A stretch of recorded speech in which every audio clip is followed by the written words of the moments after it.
Baganda and Bachiga.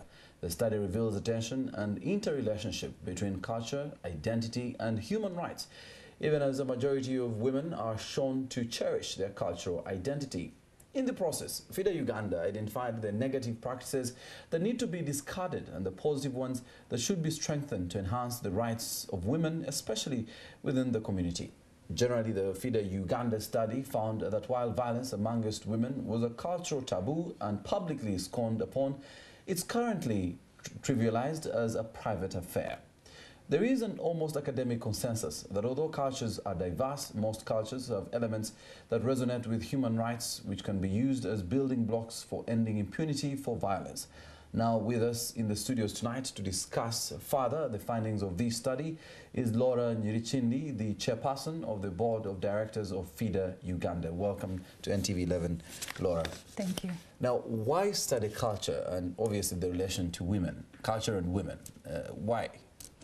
Well, we at FIDA, our target group, our beneficiaries are women, and women live in communities, and communities are ruled by traditions and culture.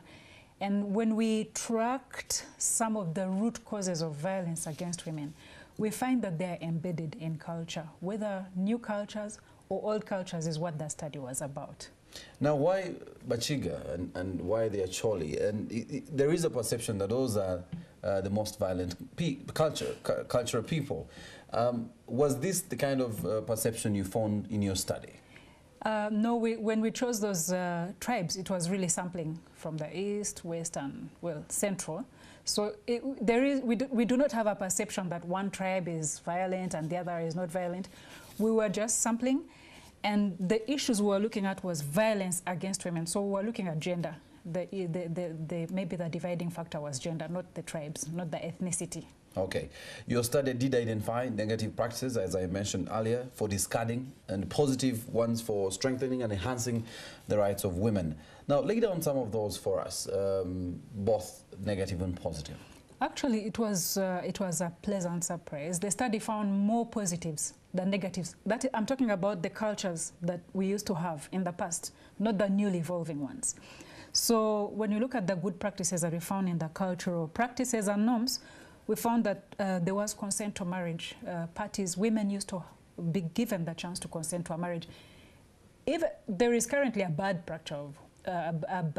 practice of widow inheritance, whereby widows are not even allowed to have a say who marries them after the husband dies. Is that among the negatives? It's among the negatives, but when in the discussion it came out clearly that under culture, the way it is known among the elders, when a woman would lose her husband, there was a social function of the clan or community looking after her and the children, the orphans. So the woman was allowed to stay in the community. And if she chose to marry the brothers or the relatives of the deceased, there was need for consent. She had to consent, and sometimes actually we learned from Acholi, the brothers could even refuse. And a woman who was refused by one brother from another would be given the right to stay on the land and cultivate it. We had good practices like non-demand of dowry upon divorce, which is now a prevalent norm. When women are divorced, they have to refund the dowry, or else, with interest. I don't know well, the interest could be the kids, okay. And probably when they go away empty-handed and leave all the domestic appliances and all the things that they worked for over the years, that could be the interest. We found upon marriage, both sides of the girl side and the man side would exchange gifts, not what we call buying. This is very important. It really is important, because it's what's contributing to when women are upon divorce, men saying, you have to demand you have to refund the dowry, and you know that under culture, if you have to refund the dowry, it's usually the parents of the woman who took the dowry. So in order not to return the dowry, they refuse to give the woman shelter. Okay, just quickly go through the others. Then property rights. We found that there were strong property rights. This came out in Acholi, in the Bachiga, even in the Baganda. Women were allowed to have property, to inherit property.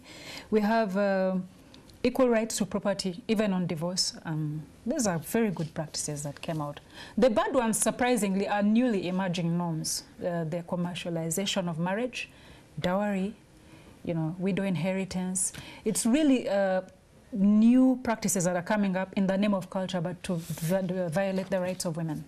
Now, the violence obviously against women is a deplorable act, and especially in rural areas. There are some survival tips for women. You want to highlight us on some of these, tips on which you actually say women should avoid certain things to avoid violence in their homes? Well, sometimes it's hard to know what's going to trigger an act of violence, and especially in situations where women are subordinate, they lack the financial means, they're really vulnerable and a good target for violence. But we at FIDA are emphasizing legal literacy, awareness on human rights, so that women know where to resort to when there are incidences of violence. But as we emphasize today, the cultural leaders are a very good resource for dispute resolution.